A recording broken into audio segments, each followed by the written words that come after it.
तीर्थराज में सबसे बड़ी महिमा यही है कि वहां पर स्थान का अभाव नहीं है। जितना बड़ा अभी महाकुंभ लगा है, यदि इतने का ही और डबल भी लगने का अगर भाव बन जाए तब भी वहां समाहित हो जाएंगे, लोग आनंद पूर्वक रह सकेंगे। ऐसी महिमा है तीर्थराज प्रयाग। एक दिन नारद जी महाराज ने आकर के तीर्थराज प्रयाग से कहा कि भाई तुम तीर्थों के राजा हो और तुमको सारे तीर्थ कर देने के लिए, टैक्स देने के लिए आते हैं, लेकिन इतने इतने बड़े तीर्थ, श्रेष्ठ तीर्थ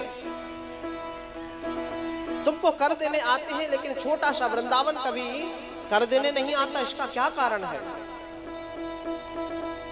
और तुमको तीर्थराज तो भगवान ने ही नियुक्त किया है ना, फिर तुम्हें जब भगवान ने नियुक्त की है तो इस वृंदावन की कैसे ये भाव बन गया कि वो कभी तुमको कर देने नहीं आता?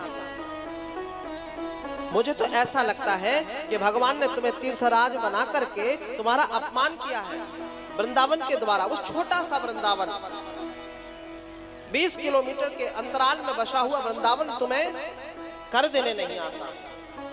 और ये बात प्रयाग को चुभ गई। प्रयाग जाकर के वृंदावन में भगवान से मिले हैं, भगवान से मुलाकात की है, भगवान को प्रणाम किया है।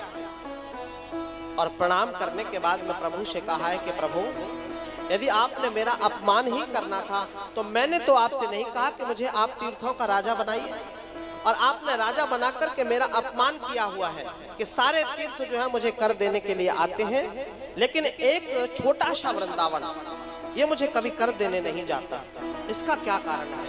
भगवान मुस्कुराए हैं और मुस्कुरा करके बोले हैं कि तीर्थराज प्रयाग, मैंने तुम्हें तीर्थों का राजा बनाया, यानी कि अपने ऑफिसों का मैनेजर बनाया, लेकिन अपने घर का राजा नहीं बनाया।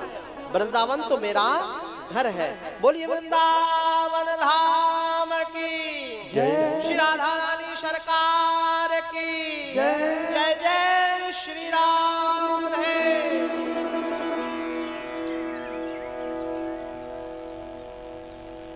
आइए हम सब लोग भी वृंदावन एक बार चलते हैं।